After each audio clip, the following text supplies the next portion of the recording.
It's the Cheap Chills Show. So Robb Mommaerts is a cartoonist, an illustrator who's always hoped that his hobby of doodling bizarre creatures in his school notebooks, we've all done that, would eventually turn into a career. From his basement dungeon, he's been hopping between realms of children's book illustration, comic books, game art, character design, and he's recently had an opportunity to illustrate Klawde, Evil Alien Warlord Cat series, written by Johnny Marciano and Emily Chenoweth. Mm-hmm. Got those right. Before that, he completed 8 picture books titled and provided. Wait, no, said that wrong. Before that, he's completed 8 picture book titles, and Mm-hmm. he's also provided artwork for several tabletop game projects. He lives in Wisconsin with his wife and 2 kids and a dog. It's Robb Mommaerts. What's going on, Rob? Not too much. How about you, Ben? Thanks for having me on. Yeah. Thanks for being here. I think secretly as I invite people to be on, I'm kind of just hoping that I'll like come away with it having sucked 10% of your drawing talent away, and then I'll have this super talent from all the people I've talked to, and I just need 10% of yours, and I'll think I'll be doing much better at Oh, drawing and thanks. stuff. No, a big fan of your work too.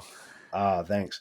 No, but your stuff kind of blows me away, especially now that I've been really trying to get into like laying out stories and comics, ideas for comic books and stuff, and just how hard it is to decide on and build an environment and then put that character in that environment that makes sense but is still stylized and fun. Yeah, It's very hard. it is. I mean, and that's the thing I struggle with is like perspective and scale. And when you can get away with more with the cart. I work in a really cartoony style, so I can cheat a lot of things, fortunately. But that's the thing I always struggle with is making sure everything looks 3 dimensional. And I marvel at the people that can create these super detailed environments that are just kind of a character in themselves. I mean, that's something I really wish to do better at. And Mm-hmm. I try to, as much as possible, when I draw characters, like just for fun stuff on Instagram, I always try to put it in an environment now instead of just having like a floating character. But I mean, that's my Achilles heel, I guess. It is, but like when your passion, I don't know about you, but when your passion is the character, it's hard to like take that extra step to turn it into a full scene when you're like just Hmm. not as into it. Are you more into the characters? More into the All of it. characters, yeah, and I always have been, but um, just seeing the amount of talent out there in the I don't really have a lot of experience in the comic book world, but uh, projects here and there. But just seeing like what is out there as far as the talent, as far as people building environments. And if you look at like the old EC Comics stuff, like Yeah. the lately I've been kind of going down a Wallace Wood wormhole, looking at his stuff, and it's just like insane. I mean, just the lighting and the shadows and the perspective, and it's just So you said amazing. a Wallace Wood wormhole? I'm Yeah, pretty sure that yeah. would be I like a just great. I'm pretty sure that'd be um, like a Skinny did I say Puppy that right? song title or something. Yeah, yeah. Um, but yeah, just yeah. I mean, looking at his stuff, it's just insane. Yeah. Well, I've been looking at like looser cartoonists, comic book artists Hmm. who are distorting things and going looser than we thought you could get away with. Sure. I'm sure you went to art school. We'll get into that. But in art school, they tell you all these rules of what things have got to, you got to do it this way and you can't do it that way or it's going to look weird. And there's these cartoonists now that are doing comics that are breaking all those rules and doing things that are very loose and human looking and almost childish if you're not paying attention to how much is going into it. And then I'll be like, oh, let's do it like that. that is hard to like. I'm thinking of like Warwick Johnson, Waco, if you're familiar. Yes. Line Yeah. Mike Mignola, that whole school of Hmm. cartoonists, like, oh, you just like flatten things out and make them very simplified and distorted and change perspective to your liking. That'll make it easier. It doesn't make it easier. No. It's like, I don't know how they do that. Well, I That's know really with hard. interviews I've seen with Mignola, I know he's always said that he hated drawing cars and Yeah. I think buildings maybe too. But if you look at his buildings have that really cool organic feel. I mean, I know he does a lot of like castles and old creepy rundown, turn of the century looking buildings, but just anybody that can capture that kind of stuff is just crazy. Yeah. Well, what about you with with your background and stuff? How did you get educated in the arts? Well, I went to school. I went to a University of Wisconsin Whitewater, a school, a state college, and I majored in graphic design. And mostly I focused on design and learning. This is back in the '90s, so the Adobe products were still fairly new at the time, I guess. I don't know how old they Yeah. were, and I had never touched a computer before, so to me that was other than like a in school, like in the Mac lab or whatever, or keyboarding class. But just learning those programs, to me that was like really daunting. I mean, I didn't even know how to turn the computer on basically, and I always assumed that everything was done by hand. And I remember touring an ad agency at the time when I was in college, and they had a big drafting table set up in the middle of the agency. And I remember thinking, oh, I could picture myself working at a place like this and drawing all day. And then I talked to the agency owner. He said, oh, we only use that for cutting paper. And Whoa. so I was kind of like, oh boy, yikes. But yeah, I mean, uh, yeah, I went to school for graphic design, and I always knew that I wanted to um, be an illustrator, but I was sort of afraid at like being a struggling artist and worried that I wouldn't find work. And I wanted to find like a solid paycheck, basically a 9 to 5 type job. So I got a job as a graphic designer right out of college, and I did that for roughly 15 years. Um, but while in my graphic design job, I tried to tie in illustration as much as possible, which was nice. At the last agency I worked at, I was sort of the in-house illustrator. Basically, I did a lot of storyboards and um, design, draw, I guess concepts for like photo shoots. Yeah. And Kimberly Clark was one of the main clients that I worked with while I was there. Did a lot of like toilet paper ads and diaper ads and tampon ads and all that kind of Hmm. stuff. So toilet paper towel and whatever. Sounds Your fun, bathroom but stuff. Yeah. yeah, exactly. But I mean, we made it fun, I guess, in some of these. Like those, like those freestanding inserts you get in newspapers that have the little coupons on the bottom, that I did a lot of that stuff. Oh, So okay. like the photography of the scene that was on the main graphic of the ad, like like we did stuff for good nights and show a kid, waking up or whatever. Um, some of them were pretty weird. Yeah, but I remember one time I did like a sketch, and my style is kind of cartoony. And when I showed up at the photo studio, they had an in-house carpenter that would build all the sets, and he built like a set of this kid's bedroom. But when I walked in, the bed had this like kind of wonky, weird perspective, cartoonish look, and I thought, where did you find that? And he's like, oh, I built it. I wanted it to the client wanted it to look like your sketch. And I was like, okay, that's cool. So I thought that was interesting. Yeah, it takes a long But time to realize that there's value in your cartoony looseness. yeah, and I yeah, I'm sure the perspective was all off there, but But with your story, I was wondering if it sounded just like mine with starting off in more in the graphics, but mine was more in the .com boom kind of software stuff, okay. and the beginning is a video online and that kind of thing. But yeah, I was just kind of floating around there, and hadn't gone to art school yet, so I was trying to draw and cartoon as much as possible, but I just Mhm. wasn't all that good. So I kind of just floated along for for the first 10 years of my adulthood that way. But it was like the .com boom, so you could get away with that as a creative. Yeah. But so then what did you ever go to? Oh, you said you went to University of Wisconsin before you got into the graphic design. Yes, I was there for Okay. 4 years, and I got a BFA there, so I didn't have to get a minor or anything like that. I had a BFA and with an emphasis on graphic design and illustration. So a lot of studio arts classes and ceramic Did sculpture and I wish I had done that. I think I was really thrown off by how much like non-art classes they require you to take, the whole yes, yeah. education. And I was like, "Oh, I just want to get through this," because by that point I was almost 30 and I had already done a bunch of community college. They didn't want to take any of my transfers, but like going to a private art school and paying what somebody pays to learn to be like a lawyer or something Hmm. just isn't really financially feasible. So I think Yeah. we went the right way with it. Well, I ended up taking like this really hard history course that I didn't even have to take. I took it Yeah. by accident.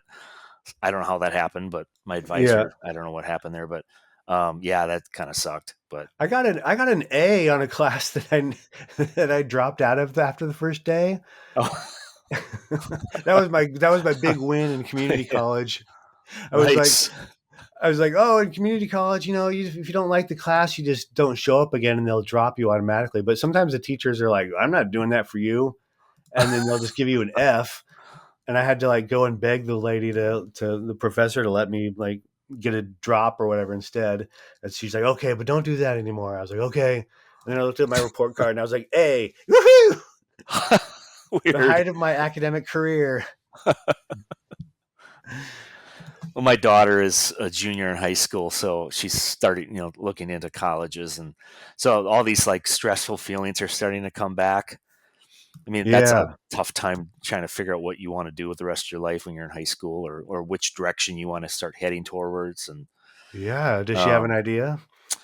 she has a few different things, so we'll see what happens. I mean, they're all very drastically different. So she's artistic, but she's also a pretty academic person too. So I mean, I don't know. We'll see what happens.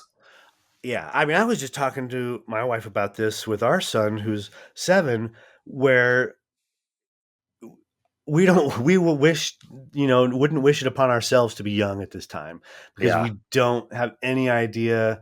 I mean, even for a junior in high school, we don't really know what's out there as far as opportunities in the next few years because of AI and yeah, advancing technologies and stuff. But we don't know really what to tell our kid as far as what to like do to have a good life, except to just show by example how to like look for opportunities and make things for ourselves and make our own opportunities. But we don't know like what to what course of study to send him on or anything. yeah, But yeah. you know, It's but a junior, that is a daunting time, and like you feel it that you're about to be like kind of sent out into the world, right? yeah. What were you doing when you were that age? Well, I actually I was doing freelance illustration in high school. I mean, I Oh just little yeah. projects here and there. It was small stuff. I mean, like I was doing stuff for the local newspaper, and also I actually got. I don't know how I got this, how I how I got this job, but I was doing like product illustrations for like a mail order catalog. Okay. It was like home goods and like soap, like handmade soaps and Yeah. hand cream and weird candles and weird stuff like that. I mean, of course, I was like, I'd rather be drawing fun monsters and stuff like that, but it was kind of Nobody pays boring you for stuff. that. But Yeah. yeah, but it was, yeah, it was.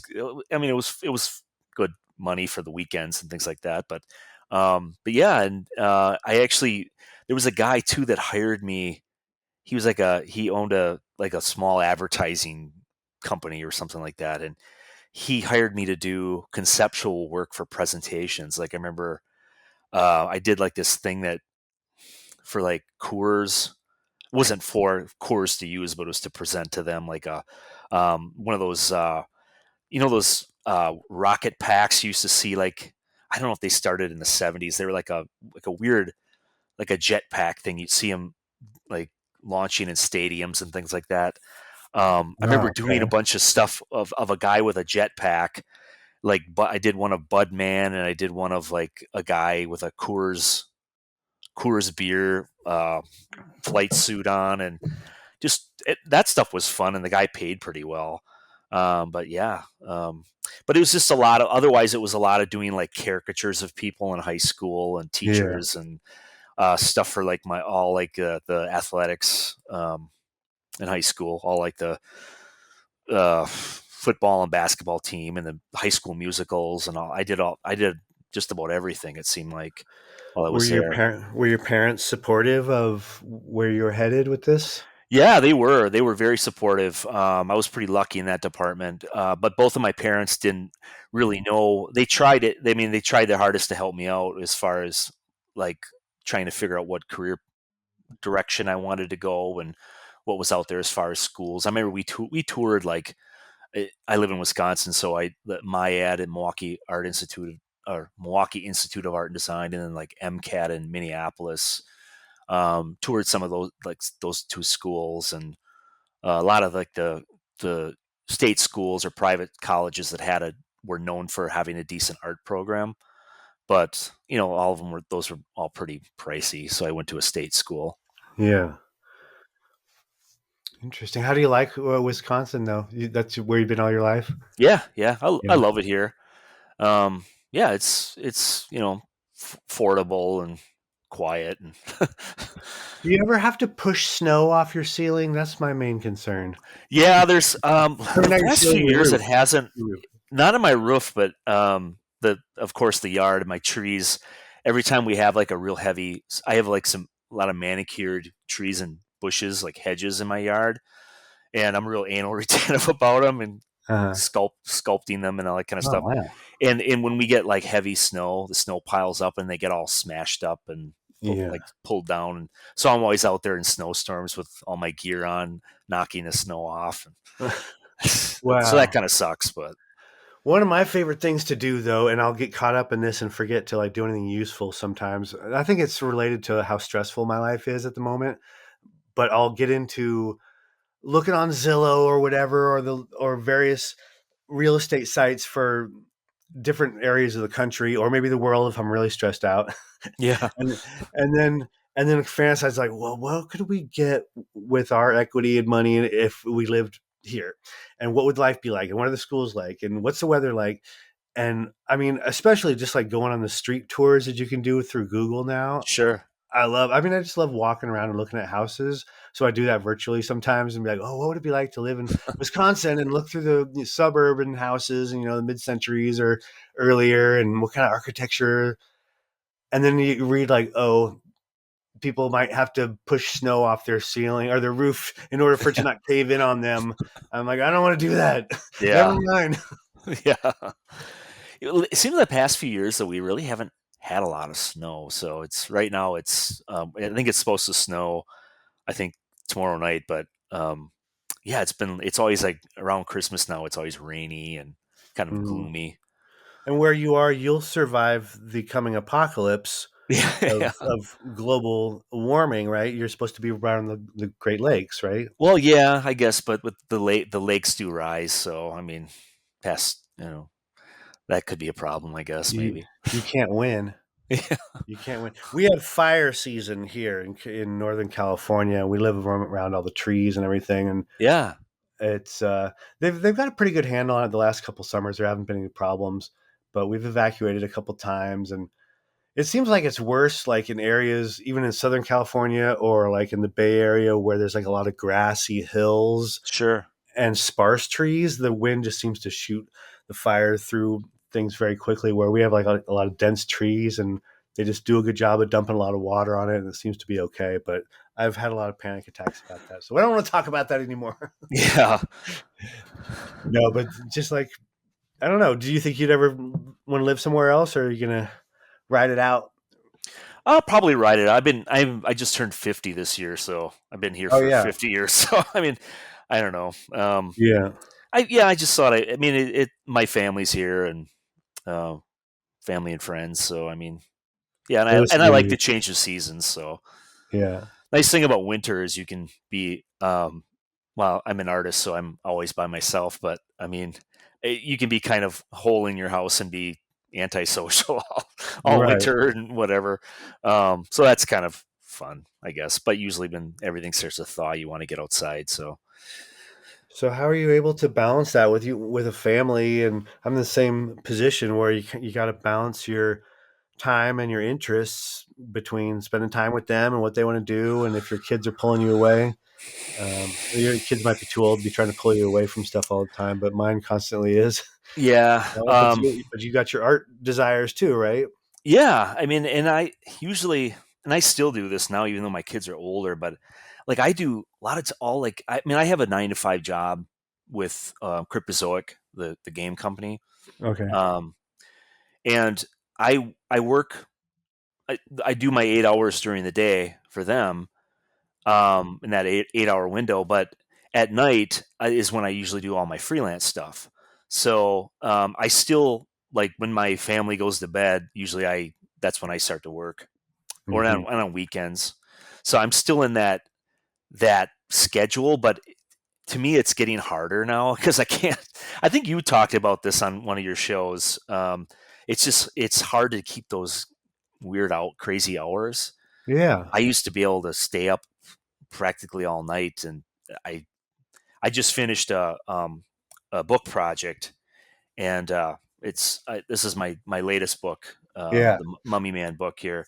But I finished the work on the second book just recently, and towards the end, I was getting a little stressed out and kind of putting in some crazy hours. But um, yeah, I mean, that is getting harder for me to do to stay up super late, and Yeah. um, It's been a shift for me too because I used to do that. I think I got out of that mode in like my late 30s. yeah, But my whole life changed that at that point, so I didn't notice. I like got a divorce and moved to a different city, and um, so it was a very big time, a big change anyway. But now, it's what is it, 15 years later or so. I can't really stay up past 9:30, uh, and then your brain is kind of tired too, yep, yeah. which it used to be kind of cool. Like I think this is a good segue into one of our monster topics. But have you ever noticed that when you stay up late, like the way you think and your brain kind of changes, and you're taking in things differently and processing things differently? And I'll get into like different weird physical habits past like 11 o'clock, and then you'll be watching like TV or what movies or whatever, and you'll be kind of taking them in a different way or drawing in a different way because it's late. Have you ever had that? Yeah, and but what I notice now is it, and I think you also talked about this on a recent show. Um, Hey, thanks for working, listening. It's good to know somebody's out there. yeah, working in the morning. Working right away in the morning. I Yeah, noticed. I mean, now for me that seems to be more beneficial. Um, I mean, caffeine with me is always of helps, I guess, at yeah, night, staying up and whatever. But yeah, I mean. Um, but I guess the thing is, I always liked the solitude. I guess at night when nobody else was around, and I could just kind of yeah, just zero in and focus. And um, but yeah, I got to make some changes, I guess. yeah. I mean, I've been trying to cash in on that in the mornings, but you don't know how long you have. You could have Yeah, an hour or you could have 5 minutes. I've sat down to draw, and the instant I sit down, my son is up and wants to beg me for Minecraft or whatever he wants to talk about. yeah, yeah. I remember how that went. Okay, so let's do that segue that I was talking about Okay. into late night watching, right? You mentioned the TV show Monsters. That was like late 80s? Yeah, I think it was late '80s, early '90s. I always remember. I actually just recently bought at a comic convention. It was it's a I haven't opened it up yet, and I'm eager to start watching it. But I think it's like the first two. or maybe the entire collection and the entire. I don't know if it was 2 or 3 seasons, maybe. Uh-huh. Um, but yeah, it was like it was a half-hour show, wasn't it? Yeah. Yeah. But I always remember that being on in the summertime, and me and Mm. my brother would stay up and watch that on weeknights. It was on like, I don't know, by me in the Midwest, it was like WGN maybe, or one of those cable networks. And Mhm. I always loved that and Tales from the Dark Side, Yeah. that too.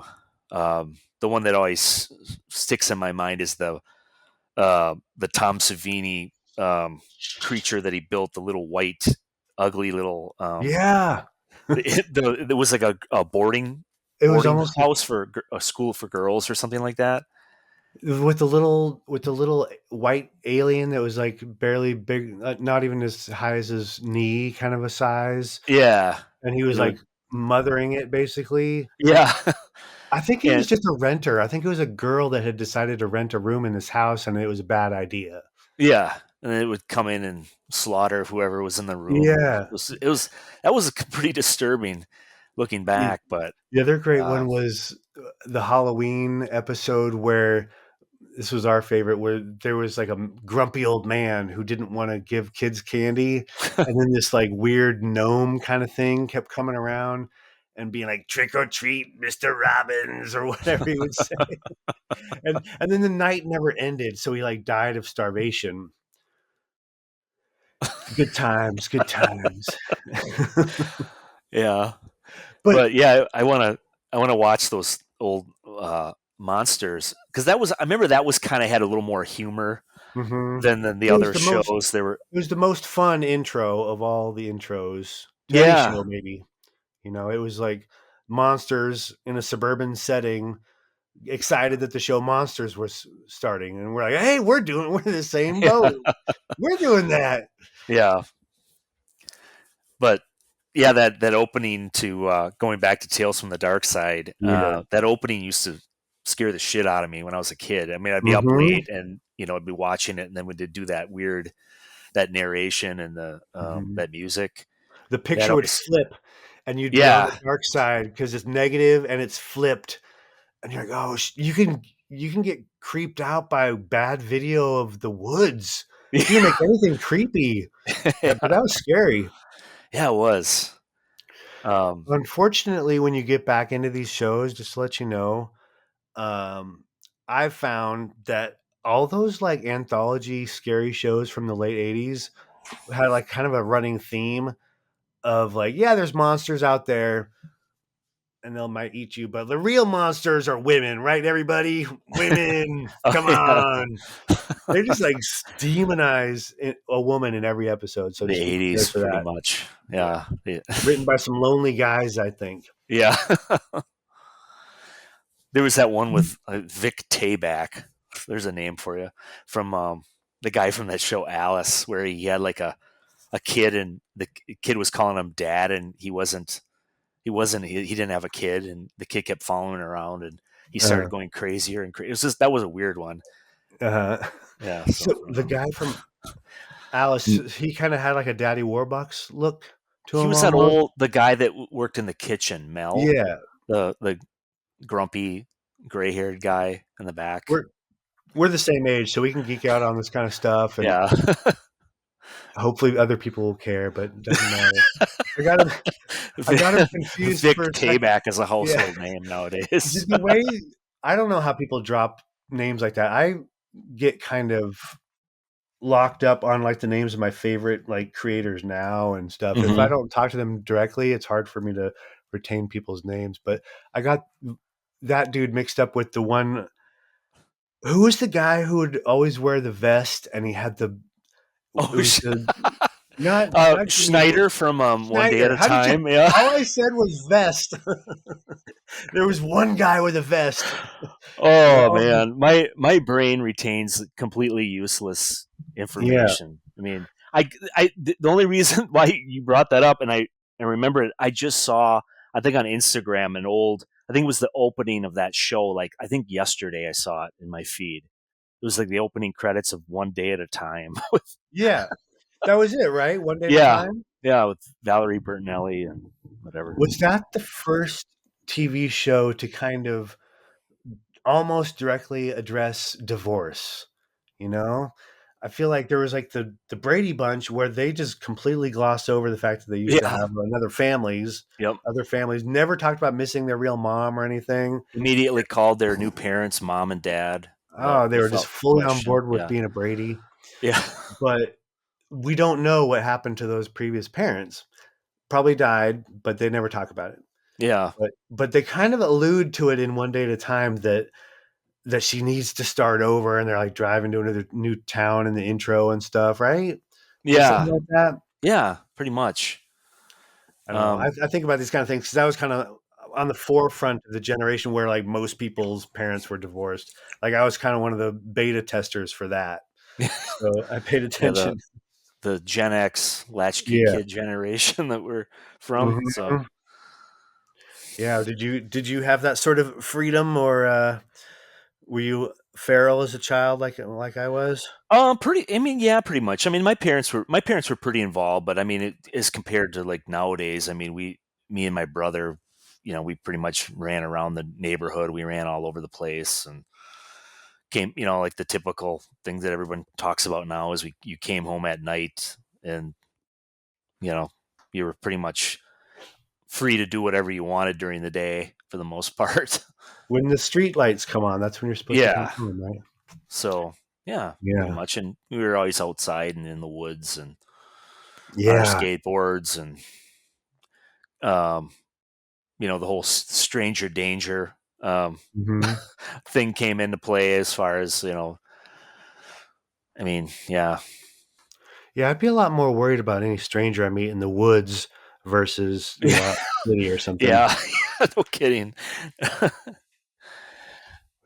Yeah, we had a lot of that, like, in Northern California where I grew up, and then in high school age, I was in Sacramento suburbs, and both areas were kinda laid out the same way where there'd be, like, large swaths of just undeveloped land.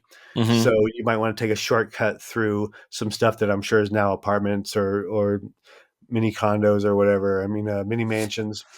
Yeah, But back then it was all undeveloped, and then like your apartment building and then the school, and so you'd cut through these weird kind of grassy dirty areas where you might run into like some really messed up kids who want yeah, to hurt people that they run into, or yeah. you might find some magazines, so either way it's an adventure. There was this one group of years ago when I was a kid, and I don't even know if they truly existed, if this was something that kids made up, but there was this alleged group of kids on bikes that lived in these apartments near us, and somebody called them the the Gazoo Gang, and Yeah. The I don't even know if they really zoo, existed. That supposedly like there was this group gazoo of or kids that would kazoo? Gazoo, like the Okay. instrument. I don't know who came up with this name, but allegedly they would ride around on their bikes and like beat kids up, and I remember I was always terrified to run into the Gazoo Gang. So I don't know I how don't true that story is, if that was an urban legend or not. But I don't know how we got through it, and I'm also kind of a little sad that my kid hopefully won't go through it, but in a way, it's like to go through it is like to have brushes with danger and things is like I don't know. I don't. Is it a learning experience? Is it character building? I don't know, but it yeah, seems like it's part of life that we all need to go through at some point. yeah, We pretty much. had we didn't have any worries about running into these people, but you just reminded me of these kids when I was in high school in Sacramento. We had Sunrise Mall. It's still there, but like all the malls, it's basically a library now with nobody there. But um, there was this urban legend that there were a bunch of punks. Have you ever seen that movie Suburbia? Where they're with the homeless punks. It was like that. There was these punks that were homeless. They'd run away or whatever, and they were secretly living on the roof of Sunrise Mall. And that was just like so like like a dark fantasy kind of a thing, like it's Yeah, a screenplay. It does sound like a movie, and it was like, wow, what is life like for them? What do they do up there? What do they do during the day? Where are they? And now it's just like that sounds really cold and sad. It turns out it was real. I ran into somebody who went to my high school as an adult, and we didn't know each other at the time. But she's like, "Oh, I ran with that crowd. Yeah, I knew those kids that lived on the roof Really? of Sunrise Mall. Yeah, Wow. but That's not as fun sounding now." yeah. Yeah, it was always there were always those stories too. Like we had a it's not there anymore, but we had a mall in my city that was in the downtown area, and it was a really nice mall, but there was always like in the 90s that there was that whole gang stuff that was starting, and I don't know how much of that was urban legend or not, but like kids that would go around and beat the shit out of other kids in the mall and steal stuff and whatever, and that was always kids were always afraid to go. I don't know. I know malls kind of have gone out of fashion starting in the early 2000s, but um, that was always that was always the fear of Yeah. getting caught, by Hmm. some punks or something. But um, yeah, Yeah, we had some rough kids. I When I was going to that school, luckily it was just freshman year, but that was a really tough time for me because I went from being in Northern California in the town where I grew up, and then they had junior high where you go oh, seventh, eighth, ninth, okay, and like when you're in ninth grade, you're like, I'm finally getting up to the top here. I can know how to exist and be like on the top a little bit for a minute. And then we moved to Sacramento, and then you know ninth grade is going to be freshman in high school. You're at the bottom, uh, and it was kind of a rough school, and there was a lot of hmm like criminals to be going there and stuff. yeah, So I just spent most of my time not trying not to get my ass kicked, like you said. yeah, Plus, it turns out I have ADHD, and when you're like in ninth grade, that's kind of at the height of your annoyingness to people. So there were a lot of people who were just like annoyed by me, and were I had to get good at running and jumping over desks and stuff. that's a rough year. My freshman year was kind of sucked in high school. Kids were mean, and well, not. I mean, it was all right, but the next few years were much better. But I just remember that being scared all the time, pretty much. Hmm. Does that play into your like drawing or your reading of comics or movies or anything? Did you think that plays in when you are afraid of what's going on in your life? Not so. I mean, I mean, it's always it was an escape for me. As far I wasn't bullied or anything like that growing up, but I was always afraid of getting in the wrong situation or getting picked on or teased or whatever. I mean, everybody that happens to everybody, but I mean, as far as I always felt sort of like an outcast in many situations, um, and it was always an escape for me as far as comics and movies and drawing, and always bonded with the in high school mostly with like the art kids and the metalhead kids, and we were all kind of into the same thing in art class, and um, when you'd start in art class or something, you'd start talking about a certain comic book artist that nobody else knew of at the time, and somebody knew that who that person was, and it was kind of like, oh my god, I Yeah, have somebody to talk to about this stuff, and so that was always to me that was always a very therapeutic thing, because yeah, I always felt like I was always embarrassed to not embarrassed but afraid to talk about those things around the kids. I mean, that I was around. It was a yeah. lot of it's a pretty conservative area, and Yeah. so but it was always fun when you found that group of people. Um, Yeah, I mean that's one of the best parts of growing up is, and now with the internet and social media, it's a different game for really niching down and finding those people. But oh yeah, when yeah, we were growing up, it was it was like a snipe hunt. I don't know, like yeah. trying to find these mythical potential friends that are supposedly out there. I I just laughed when you were talking about it because I remember when I was in, must have been like seventh grade, which was at my probably loneliest moment of my childhood, where I had given up all my friends who were cool, and I was trying to be cool with them, but they like never let me in. So fully. So I just like went kind of invisible for a while in seventh grade, and I just got super into comic books and listening to comedy records and just being a dork. Yeah. But I was heavy into X-Men, right? X-Men Okay. and Spider-Man, and didn't know anybody else who was. And I was walking down the halls in junior high, and I saw this little seventh grade boy, smaller than me, kind of trying to shuffle through all the kids down the hallway, and he was carrying his stuff without a backpack or whatever. So I saw that he had an issue of X-Men hanging in his hand, and I was like, "Hey, X-Men!" And he goes, and then some random kid just trips the shit out of him, Oh, and he goes geez. flopping to the hallway floor, and all his stuff spews out, and he like kind of composes himself and gets up, and I kind of wait, and he picks up all his stuff, but he's like shaking, right? And Yeah. he just goes, X-Men. He was like chill trying to talk to me about it. Oh It also man. kind of sounded like he was like calling for help, you know? That was our Oh life. yeah. I remember somebody laughing at me in study hall or something like that because I was reading a Batman novel in high school. Yeah. I remember some jock kid or something. You know, I don't know. That kind of stuff always pissed me off. But Hmm. But that's why I asked about like, I wonder if some of things like, not all the comics, of course, but things like Batman and Wolverine, you know, and these characters who could be sort of your um what do they call it? Your spirit animal almost, you know, Mhm. of like when you're feeling scared or picked on by the creepy kids or the dangerous kids.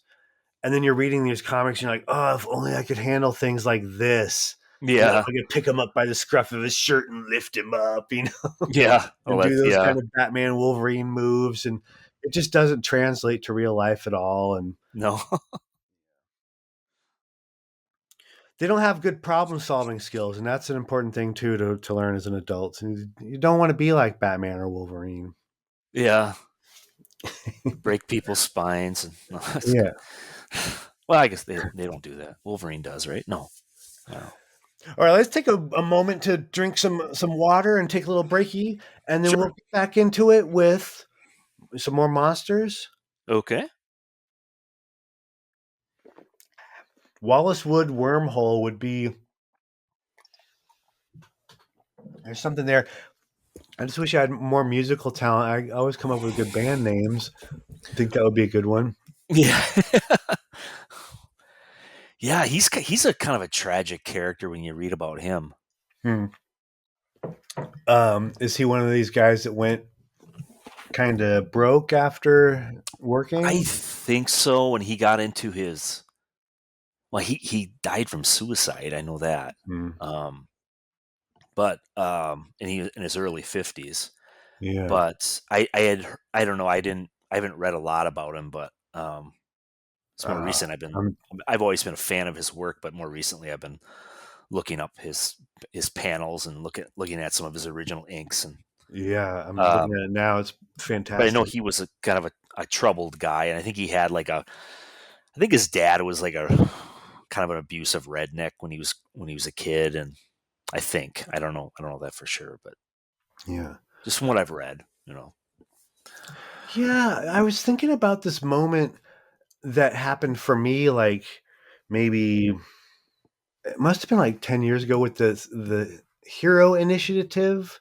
Do you know that one where they Yeah, like a charity organization that helps aging comic book artists? sure.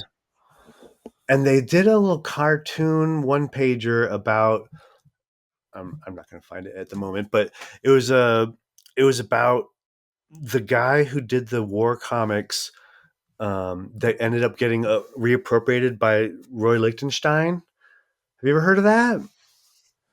Well, I knew about Liechtenstein, but I mean, I didn't. I'm not sure which artist that Yeah. was. Yeah. Well, it was this, it was this guy who had kind of been lost to time, who had done these, what, late 40s, 50s comics about war and um, earned a living at the time at it. And now he's like poor, and it was about like how he wants to drink a glass of wine every night. I mean, yeah, a glass of wine every night as his sort of retirement ritual, Yeah. and like usually can't. And then he finds out that this painting that Roy Lichtenstein had done based on one of his frames from a comic of like a dog fight and something exploding in the background, Yeah. one of the more famous ones, had sold for God knows what, like let's say, $70,000 or something like that, Wow. more.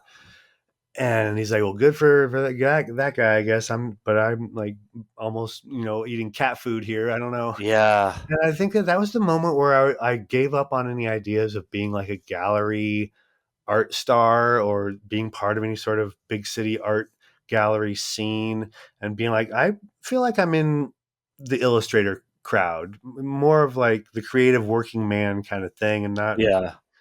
I don't relate to Roy Lichtenstein anymore like I did when I was 18.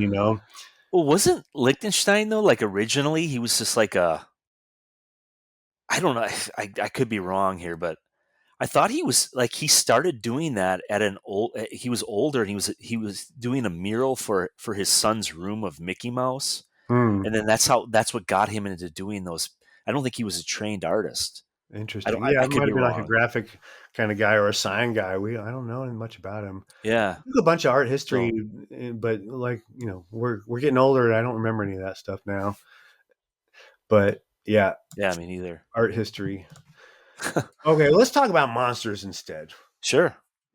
So you mentioned, so in your response here, some of the monsters from the Star Wars original three movies from when we were growing up, like Hmm. the Wampa and the Rancor.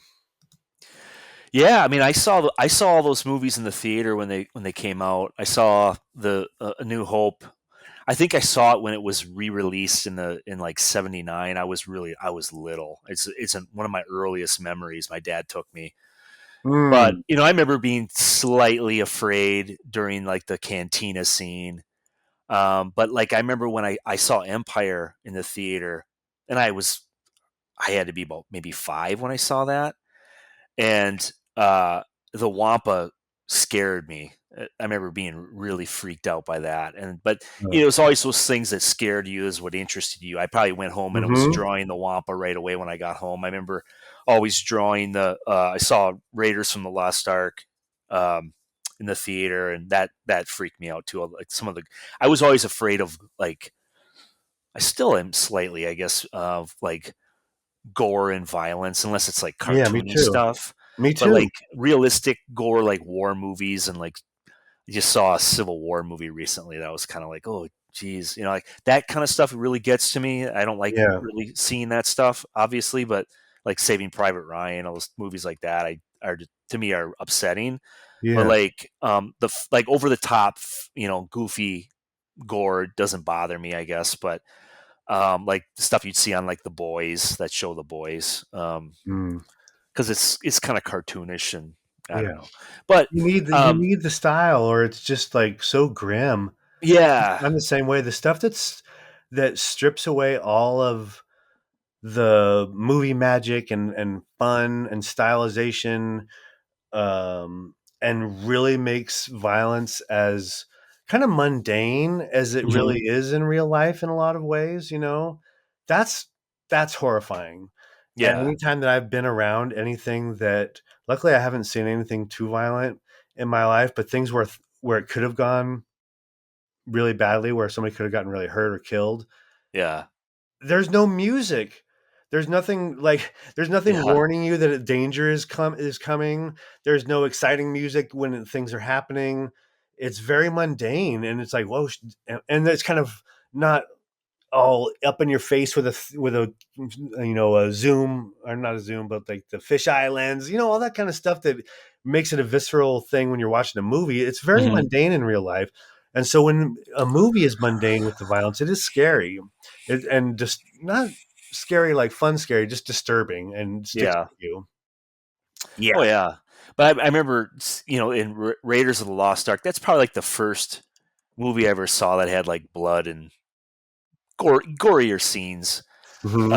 That freaked me out, and But I remember right when I got home, I was drawing the Well of Souls, and I was drawing, you know, this just sounds disturbing, like I need therapy now as a child, but drawing like, mummified bodies hanging off of spikes and all that kind of Uh, stuff.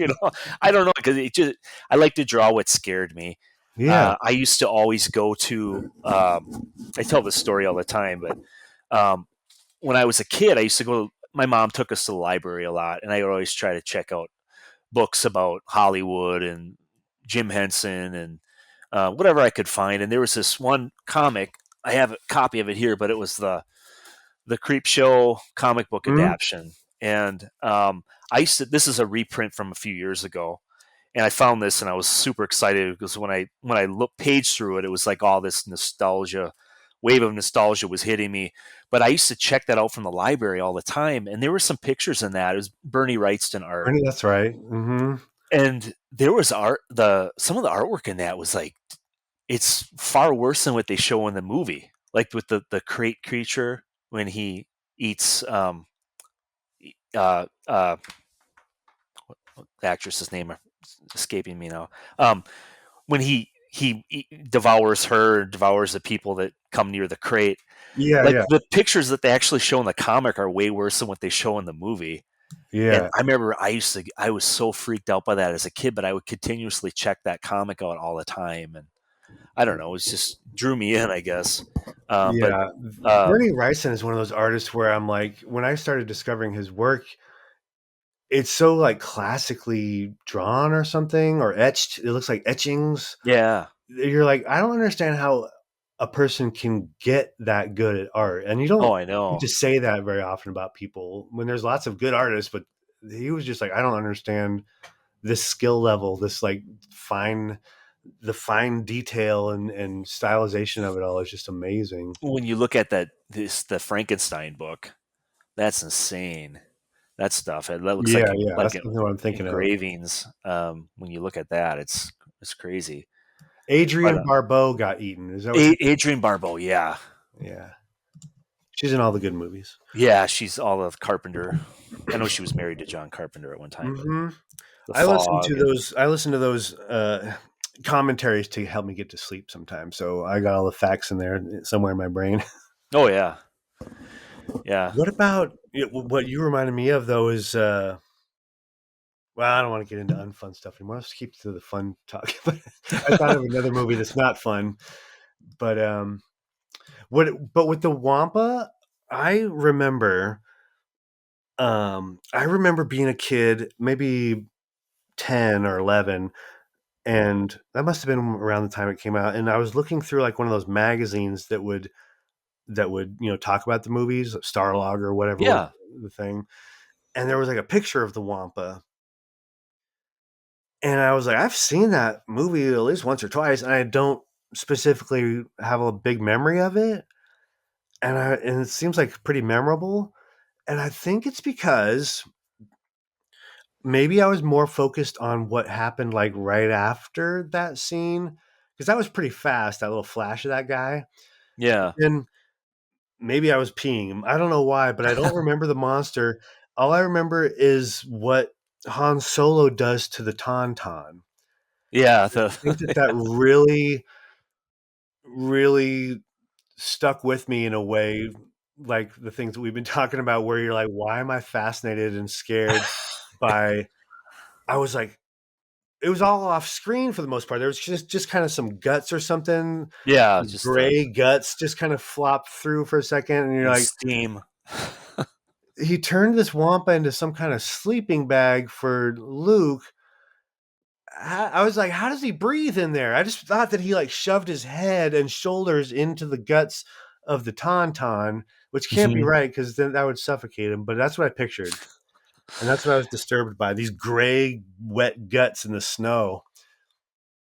Oh That's yeah, all. that part freaked me out too. But Yeah. yeah, with the Wampa though, they in the originals, I mean, they only showed. I know they had problems with they had a guy in a suit with stilts, and it looked weird, and the guy couldn't stand up. And I know it ended up the original just showing like a puppet of him reaching a quick split second shot of him reaching for Luke, and then his hand, and that was it. Yeah. But then, and when they did that, Lucas always gets criticized for the meddling with the originals for with the late '90s, the reboots or not reboots, Yeah. the special editions. They built a suit and they had a guy, the Uh, suit I thought looked pretty cool. But Wait, so you're saying that the original release of Empire Strikes Back, there was no like establishing shot of the whole monster? no, it was just like a puppet. And well, I think too, like during that time, they made a toy, like an action figure of the Wampa.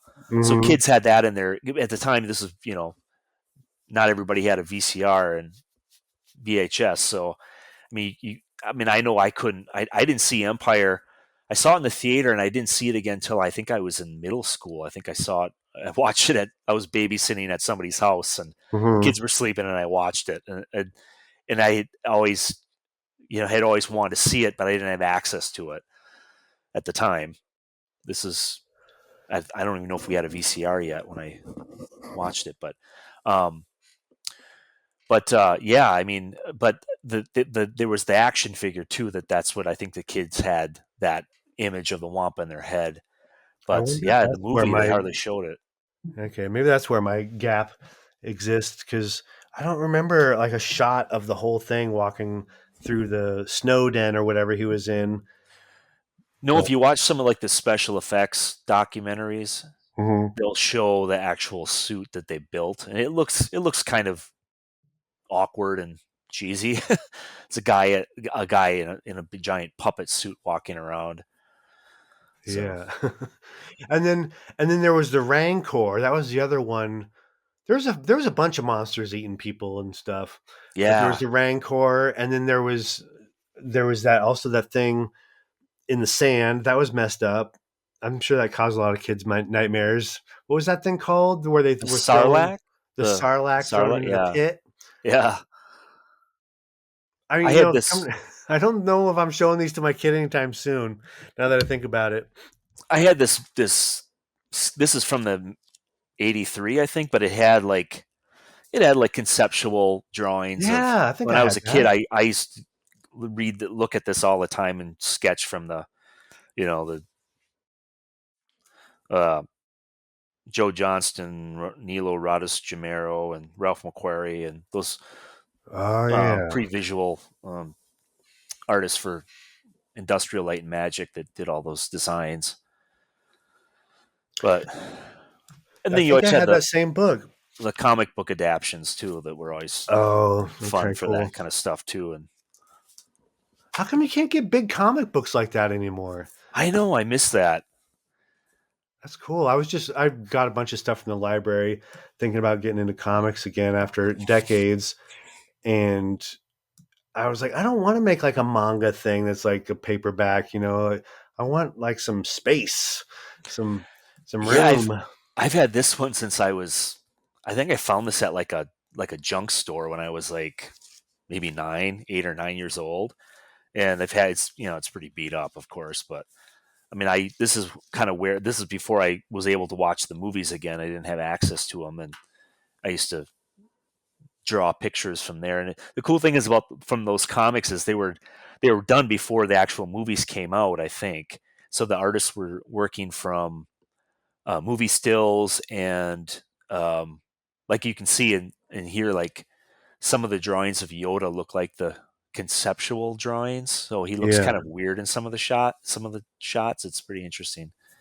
Oh my god.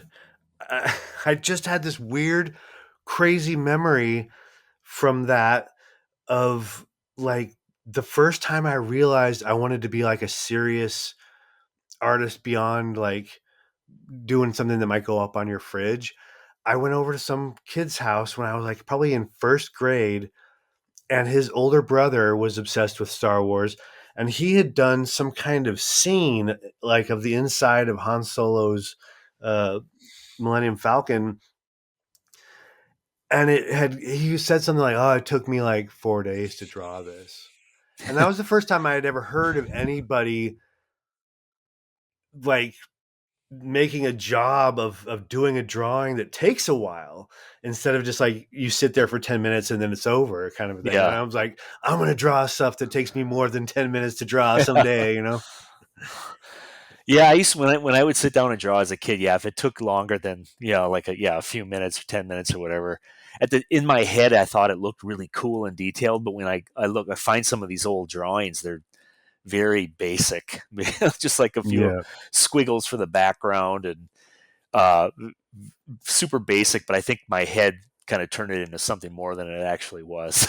Yeah. Did you ever do the ones where you would like enact a battle through the drawing and it would be like in real time happening? So you'd like have a ship and then you'd have it shooting and then you'd have the tank down here explode and you'd scribble over Yeah, the tank that you drew. yeah. That was always fun. I used to do that a lot too when I would go to arcades, and I was always very inspired by all of the artwork in the video games. I wasn't much of a video game. I still suck at video games, but I don't play them that much. I mostly just like to watch people play video games because I Yeah. like looking at the graphics and the artwork, and my son's really into gaming, so sometimes I'll just sit behind him and watch him play games, which is Oh, sad. wow. But yeah, um, but yeah, like I go and like I lived by a Shakey's. I don't know if you still have Oh, them. I yeah. think there are some in That's pizza, California right? still. Yeah. We all of ours are gone now. But I lived by a Shakey's, and they had an arcade in the back. So I used to go back there and look at all the arcade games, and they had like the old um, pinball, like fantasy themed pinball games, and the artwork on it was kind of sort of racy, like Frazetta-ish type Yeah. fantasy scenes of like a Really greased up half naked people, barbarians. yeah, Yeah. beefed up looking barbarian and a half naked woman and a demon behind them or a dragon or whatever. And I used to see that stuff and I'd be like, oh, should I be looking at this? It kind of freaked me out a little bit. But then I thought, wow, this is pretty crazy, and I'd go home and of course I would be trying to draw that stuff. But I was always very inspired by the characters and the scenes, even though they were kind of simplified on some of the arcade games, video games. Um, but I always would try to like I would draw like different levels of the game, and like what you said, like kind of drawing in real time where you're drawing a battle happening or a character going through like a maze or running into different traps and creatures and whatever. Yeah. Um, I love doing that kind of stuff. There was a game that me and my brother used to play on the Atari called Venture, and the cover had like this uh, cool like barbarian guy with like an axe fighting like a big serpent or something like that. But then Yeah. the game itself was just like a maze with a smiley face that Oh, drove through and yeah. just shot little bolts, squares at like these little blobby pixels. And I that think was, I saw that one. but yeah, your imagination kind of filled in What the. was there ever a bigger gap between the selling poster, cover art, whatever you want to call it, and what you actually got as your product in the Yeah. beginnings of home video games? Oh Oh my yeah. god. Well, hey, do we have speaking of greasy barbarians, do we have time to talk about Masters of the Universe before Yeah, we sure. let you go? Yeah, definitely. What's your experience with He-Man and Masters of the Universe? Well, I remember this is another old memory. I was probably like 6 years old, and I remember walking into a toy store and seeing there was a big display that had the figures set up or on the pegs or whatever, and some of the vehicles. I don't remember which ones they were, but I remember seeing those and being like, "Oh my god!" And I was used to. I played when I was a little kid. I played with Star Wars, Mm-hmm. so I mean the little skinny action figures, and then you saw these big jacked up, kind of scary looking characters. I remember thinking like, "Oh my god, what is this?" And then the artwork on the packaging Mm-hmm. the first packages were done by Rudy Obrero. I think he was the very first uh, package illustrator, I should say. And his artwork, it was kind of dark, kind of creepy, almost kind of scary looking. Yeah. Um, and seeing that and just being like, "Oh my god, should I be looking at this? This Yeah. is a toy. It's kind of dark looking." But I remember that was another thing that just sucked me in right away. And I remember I had a few of the figures when I was a kid, and I remember the comic books that came in, the Alfredo Alcala. I don't know how to pronounce his name. His art was just insane. I remember at the time, I'm still a huge fan of his. I have a book that has all of the. It's a Dark Horse did a collection of all the Masters of the Universe mini comics in a big thick Oh yeah. book, but just that's another thing that sets off that wave of nostalgia when I see his art, because at the Yeah. time trying to replicate his drawings and copying them in my sketchbook when I was a little kid, and So when you bought a figure, they came with little comics, right? yeah, I'm starting to remember that now. I forgot all about yeah, that. yeah, and yeah, he was the artist on the first. I don't know how many issues it was that he did the art for, but it was crazy. And I even remember the other artist that stands out from what was his name? Earl Norem. He did a lot of the Masters of the Universe posters and paintings, and I think there was a magazine in the '80s, a Masters of the Universe kids magazine or something. He did a lot of the covers for that and the storybooks. And I remember when I was in high school. This is kind of a funny memory. I the church I grew up Catholic. In the church I went to, they had for our religion class or whatever in high school to get confirmed. They'd have guest speakers come in and talk to us, and this was kind of at the end of the whole satanic panic thing in the '80s and '90s. That Mm-hmm. whole thing, and he was like a pastor or something from, I don't know what religion he was from, but he was a guest speaker, and he came in and he was supposed to be like an expert on Satanism and Mm-hmm. Satan worshiping and whatever. And he was telling us all these like stories. And I remember being like really creeped out after that. But I remember he held up a Masters of the Universe storybook Yeah. during this presentation, and I think it was an Earl Norem illustration. It was really awesome Mm-hmm. painting Skeletor and He-Man or whatever.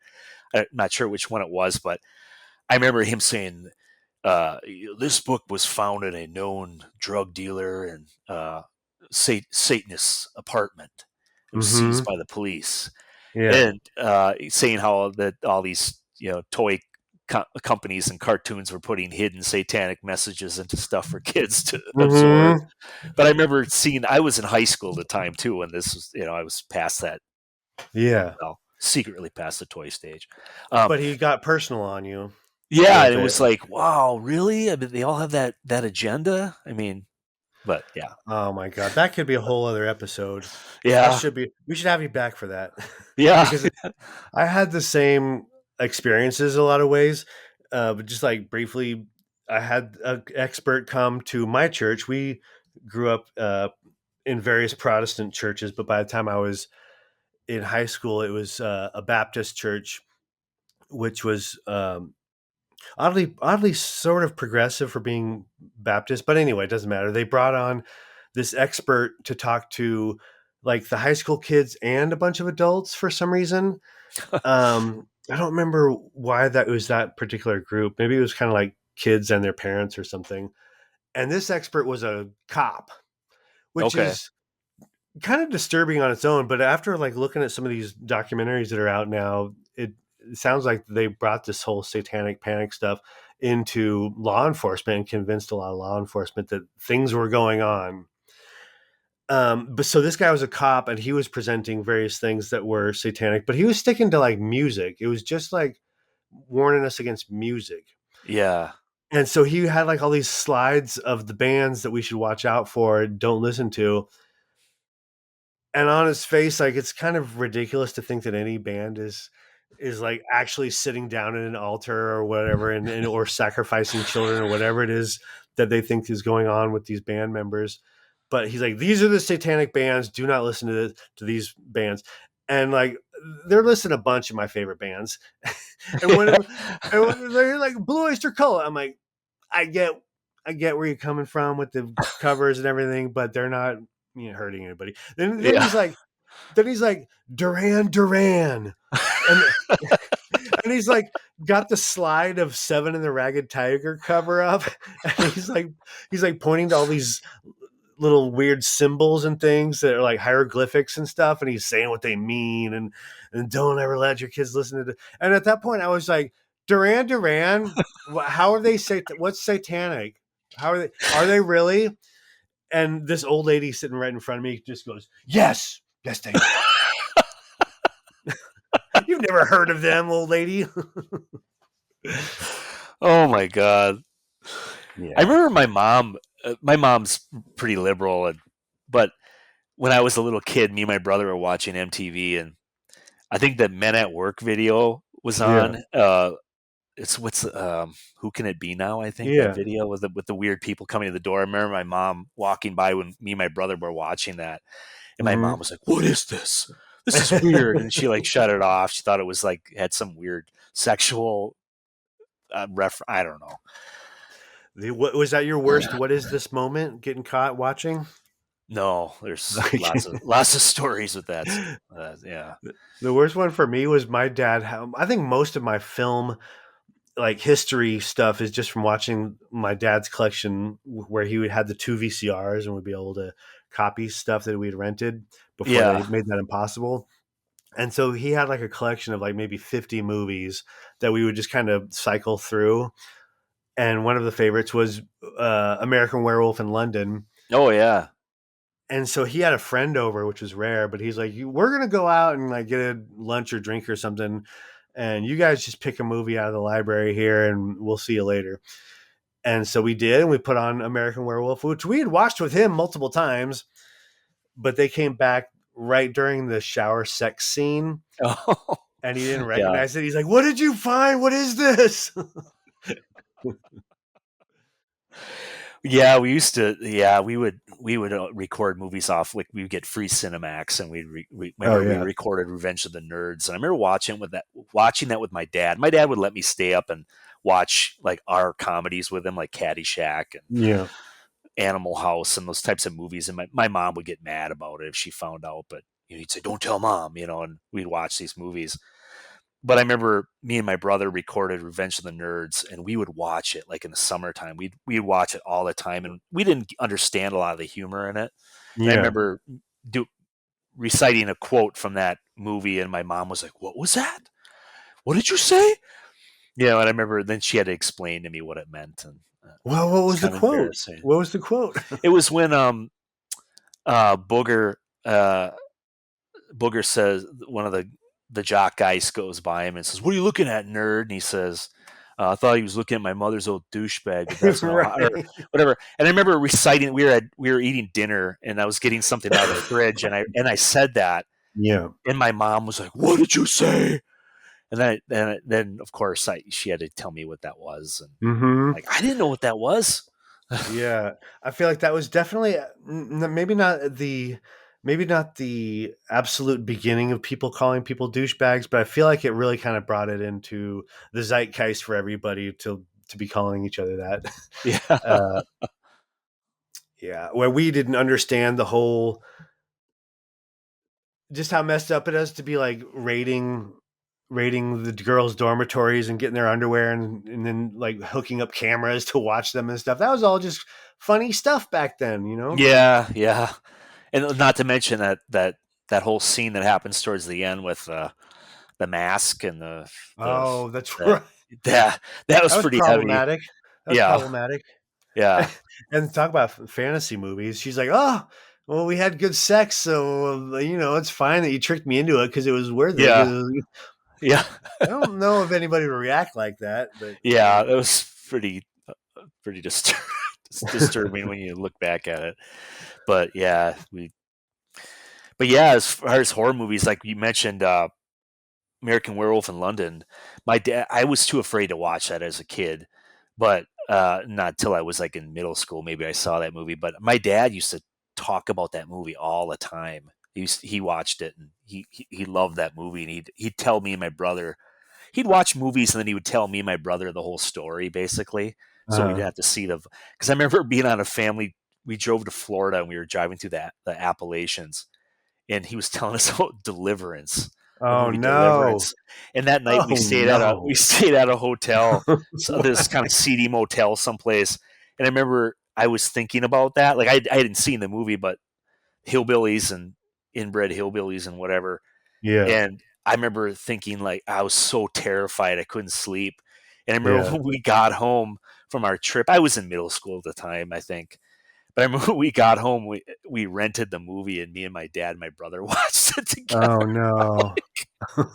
I can't believe you let us watch that, but I mean, um, that's a great example of like the mundaneness of violence in a way. Like there's nothing stylized about that either. yeah, that was a heavy movie. When I remember, Yeah. I mean, I always forget that movie was from like 73, 72, Yeah. 73. I mean, that was imagine for that time period. I mean, Not yikes. not subject matter that anybody was expecting to get involved in hearing about or seeing. Yeah. Yeah. Yeah. If you haven't, people out there, if you haven't familiarized with yourself with what goes on in Deliverance, we'll just leave that up to you, I guess, whether you want to check that out. But um, I guess we'll put a trigger warning at the beginning of this episode that there's some sexual assault discussions that are going to go on here. But Yeah. what happened with my watching it was I started going out with this girl when I was just turned 21. Ended up marrying her, unfortunately, but we started hanging out with this other couple, same age, and we're like, what should we do? And we just got into the habit of going to Blockbuster and renting a movie every time we got together. And the first like few times that we did that, there was like a rape in all the movies. Oh, So there yikes. was like the first one was what was that one about hackers, right? I think it was hackers. It was all about like technology and Yeah. hacking and stuff. And The there, Angelina Jolie movie that she's and yeah, and there was like yeah. a virtual reality where like she has to experience seeing herself get raped. So that was messed up. And then the next week we're like, oh, we all heard these good things about this Deliverance. Let's watch Oh. Deliverance together. Um, so I guess that was the last of the movie watching that we did. Yeah, I mean Anyway, on that note, what should we can't wrap it up on sexual it's assault talk. Um, how'd you like Halloween 3? Oh, yeah, I love that movie. It's so bizarre. It's just a weird movie. It doesn't. It's just a bunch of like random weird things. And I remember watching that at a sleepover at a friend's house when I was like in middle school. And after that, I was just fascinated by that movie. Um, I try to watch it. Try to watch it every Halloween. That and Wow. the other. Well, not every year, but I mean, um, that and the first two Halloween films, Yeah. the original and the Halloween 2, which I still love that movie, but I know it wasn't really well accepted. I think, but What I noticed with that one, and I gotta admit, I did not get all the way through Halloween 2. I think I just wasn't feeling it or something, and I didn't get back into it. But what I was starting to get the sense that how Michael Myers and Halloween really, I mean, there were precursors, but they really basically launched the slasher genre and a lot of copycats, including like Jason and Freddy or whatever. But yeah, a lot of any of these movies where people are just going around killing, somebody's going around killing people in a mask over and over again, is from Halloween. And I wondered, did it really? I mean, I'm sure people saw the money and the popularity with Halloween 1, but the formula of like let's just set up who's going to get killed next, and then they kills them, and they'll set up the person who gets killed next, and we'll just keep killing people through the whole movie. It seemed like it came more from Halloween 2. Is that my imagination? yeah, I would think so because Halloween 2 really isn't a ton of us. Well, I don't know. There's not much of a story, I guess, but uh, and then I know that Carpenter, I think, I don't know if I'm remembering this correctly, that Carpenter didn't like the the kind of the over the top. He was involved in the movie. I don't know if he was a. I know he did the Yeah, music, but I don't know if he was a producer or he had but he some didn't involvement with direct it. it or write it or anything, so he's Yeah, not and happy I know about it. he didn't like the. I think he didn't like the over the top gore because the first one, when you really see it, there's not really. It's pretty. it's just Yeah, more of a it's a it's a Hitchcock movie, creepy right? movie, but yeah, Yeah. it's more of a thriller. I mean, there's a few somewhat gory parts, but I mean, it's not bad I tried compared to the to other ones. I tried to like, you know, we love obviously our Halloween traditions too, and I tried to like tell my wife Amanda to be like, "Hey, let's watch Halloween. Have you seen the actual movie Halloween? Well, let's watch it Halloween night after our kids gone to sleep." And she's like, "No way." I think it's just some movies just seem like way too scary to take on for people, and I have my own like that I still haven't watched all the way through. But I couldn't get her to watch Halloween. Yeah, I can't get my wife to watch a lot of those movies either. She's not into she likes Hallmark movies. Oh yeah, Yeah, about people falling in love in the snow and yeah, stuff. yeah, My yeah. grandma was So, into those too, so I know. Yeah, not to yeah, compare your wife to my grandma, but no, that's the only time I saw those movies. I mean, yeah, yeah. They're on at our house quite often in the Christmas season. So I hmm just go downstairs and no, but well, I hope that we got so much to we could talk about, but I don't want to keep you forever. Do you think you could maybe come back sometime? That would be oh yeah, cool. definitely. I would Okay, love that. cool. And I just saw that I got to listen to your episode of 3 Point Perspective. I didn't know you guessed it on there. I've listened Yeah, to that one frequently, so I got to listen to that. I'm a big I fan. probably talked about some of the same stuff I talked about on there. Ah, I think, repeats. but sorry, That's okay. um, I tend to do that. I was on uh, the illustration department podcast, and I Oh ended up yeah. going on a big rant about Thundar the Barbarian. So I Oh don't know nice. how well That was that was. another mind blower. Like I always love the contrast between like a scaly dinosaur and like a barbarian with a bunch of armor, and then there's just these blobs. I think that was fascinating when I was a kid, Oh, right? that was Was that not The Thundar? Herculoids. It was very similar. Herculoids. Yeah, kind of the Okay. same. I think the same creator or the same. It all had to be Hanna Barbera, right? Yeah, it was or That was a different show. That's right. There uh was just these like blobs of silly putty yeah, the as the goo characters. the goo. I can't remember what their names were. Bleep and Blorp or something. Yeah, something weird like that. Um, Something but that yeah, took no thought. Thundar is so funny because it's like it was supposed to be the end of the world was 1994, I hmm think, or 97 or something like that. But then there's a part where it's 2,000 years in the future after the Earth or the moon explodes or something, and um, he's inside of a movie theater and there's Jaws posters still hanging on the wall in like 2,000 years. They're slightly torn at the bottom. It's Nice. just They were funny, made with quality made stuff back then, Yeah. Yeah. made to last. I remember getting in an argument with a kid in my neighborhood about who could win in a fight, Ukla the Mock or Chewbacca. Who is the first one? Ukla the Ukla the Mock. He Mock. was the guy the big lion guy in Thunder the Barbarian, his Okay, sidekick or the big brute that he hung around. I know who you're talking about now. He was Yeah, yeah. basically a Chewbacca ripoff. That stuff was all Alex Toth, right? Do you Yeah. know? Yep. Oh I've been yeah. looking at Alex his Toth. stuff a lot lately. I should Oh watch the yeah. animations too, but He's I've just been looking at the concept art for the things that I'm doing. It's really kind of like the best inspiration for how I'm trying to draw at this yeah. point. Well, Jack That's Kirby great too stuff. had a lot to do with that show as well. Yeah. You can really see the influence with him too. Some of the villains in that have that kind of New Gods um, style, like Kirby's sci-fi stuff. Some of I love that simplified but action.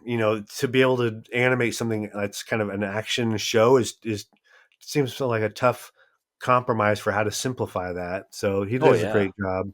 yeah, everything's kind of real solid, blocky looking characters. And before I let you go, I got to tell you that our argument when there was nothing else to talk about when we were kids. The Yeah. boys would argue about who would win in a fight, and we would argue about who would win in a fight between Bruce Lee and Kung Fu. We'd call David Carradine Kung Fu. What if Kung Fu had to fight Bruce Lee? That's a show I never actually saw. Really? The original, it was wasn't there some movies I don't know or if they made with Car- movies of it, but possibly. But it was all based on stuff that Bruce Lee, as an adult, we've realized Bruce Lee developed that stuff and like pitched it to a network, and Okay. then they just stole it, and they were going to cast him as the hero, and he would be involved, and they just like, yeah, but we can't have an Asian guy star in this. I wouldn't. Oh my god. People wouldn't watch that, so they cast a white guy to play this Asian guy walking around in the American West. But I remember back also in the 80s too when I was a kid. They always had like kung fu theater or some like show like on a Saturday in the middle of the day. They would have like a martial arts movies from like the 70s. They would yeah, play with the dubbed, the dubbed over voices. And I yeah. remember that was always a big, me and my brother, that was during the whole ninja karate craze thing in the 80s. Hmm. But I remember me and my brother really getting into those movies. Oh, They yeah. played some Bruce Lee, and then some of them were kind of more campy, but Yeah. um, Between the actual kung fu movies with the dubbed English and stuff, and then all the American nine. What would it be like? Maybe early '90s, late '80s. They just had so many. There's an American ninja, and he's got a machine gun and a motorcycle, but he's also a yeah, ninja, and he's in New York. There was a lot of that yeah. stuff. So we watched a lot of that. What was the one? Jim Cotta, remember that one? But the guy Sounds was like a vaguely. gymnast or something. Then he had like Oh yeah, fighting skills, and he was that like sounds this familiar. kind of pretty boy, like Olympian guy. Then he was also a martial arts master or something. I remember seeing that on like late night cable and all those. I just tried putting on the Miami Ruckus or something about Miami. And there was these ninjas who were in a band, and they were all in Miami, and they were fighting drug lords who were also ninjas. The Miami Connection, I think, is what it was called. But I couldn't everybody get through that one either. everybody knew martial arts back then, I guess. Yeah. There was a movie too. My dad always wanted me and my brother to watch. It was called Pray for Death. And Hmm. it was like a guy in like I think he was in San Francisco and he owned a shop and he was a former ninja assassin that wanted to start a new life in America and he like it's kind of like Death Wish where they go after his some street punks or a gang goes after his family and he brings out his ninja gear and goes out and takes out this gang and one man army kind of thing. And he's got Oh like yeah. this cool metal helmet with a spike on it and throwing stars and all that business that was big in the 80s. But Hmm. Or there was always the that's another blind classic. ninjas. There was like Rutger Hauer or somebody like that was a blind Oh, ninja. yeah. I faintly remember that. I'm trying to Blind think of Fury. Blind Fury. Something like Okay. that. I loved that. I wanted to be a ninja so bad. Oh, When me I, too. when I was like in high school, I was just like, I'm just going to be a ninja Batman for a living. I want to be a ninja when I grow up. Well, with that, hey, is there anywhere that you want to send people before we go, or let anybody know about? You got a new book. Let's Yeah, pitch stuff or plug stuff. I mean, and let you move on with your day. the Monstrous Adventures of Mummy Man and Waffles, written by Steve Baleen. That's out. Came out in August. The sequel is coming out this August. Um, just finishing up, wrapping up final art for that. And I guess my Instagram page is where I'm most active. That's pretty much the only. I guess that's the only really social media I keep up on. Kind of gave up on Facebook. That got a little weird. Um, Yeah, it's stodgy there. Instagram's kind of weird too, Hmm. but yeah, my Instagram is just Robb Mommaerts. What age range is Mummy Man? Is that It, considered mid grade or yeah, middle grade. It's middle grade? 8 to 12, 8 to 11, I think. Okay, I'll have to pick up one What for does it say my here? boy. 8 to 12. Yeah. Okay. So um, I just actually somebody. This is extremely rare, but somebody emailed me the other day and said that their 3-year-old loved the book. I thought, oh, wow, a Mhm. 3-year-old? That's cool. I mean, it's a fun, goofy, silly kids book. It's not Yeah. violent or scary or in any way. There's monster characters, but there's some really, really fun, bizarre creatures in it. One of the And it's creatures is just a giant foot, beautiful. basically. Which, Okay, well, we got to check it out. I mean, the artwork that I've seen so far from it is beautiful, of course, and you just have like such a great handle on like cartooning, but really you clearly like know anatomy and how to like push things and really get those proportions kind of crazy. And I admire it. I admired it a lot, and I'm thankful that you were able to talk with me. oh, thank you. Thanks for having me on the show. This is one of my favorite podcasts. So Oh, come on. I've been listening to it for like I listened to it. I was introduced introduced, but with seeing the Dave DeGrand episode after that, I've been listening to your back episodes. I just listened to the newest one with David Hartman. Yeah, That was really good. Um, yeah, I've always been a fan of his work. he's incredible too. Yeah, seeing his It's stuff just at great. It's just great. I'm just doing this to have an excuse to talk to you guys. There's, it feels weird when somebody says that they listen to it. To be honest, I'm just like, no, that's cool. That's cool. it's I'm just like an excuse to talk to these people, you know? so you said you didn't do it for 5 years. Yeah. Oh, okay. Well, so all right, we probably could stop this, but well, I'll tell you off the air. But Okay. thanks again for being on here, and I hope you can come back because it just seemed like we had Yeah. way more stuff to talk about, and I like that we could just kind of just keep going forever. Yeah, I tend to go on tangents my brain shifts to other things that And are then I have to not tell you about related. my So sorry. relations to the tangents, and then I have my own tangents, so it just keeps going, and that means that we click. This has been the Cheap Chills Show. For more spooky fun, follow us on Instagram at Cheap Chills Fan Club. Thank you for listening.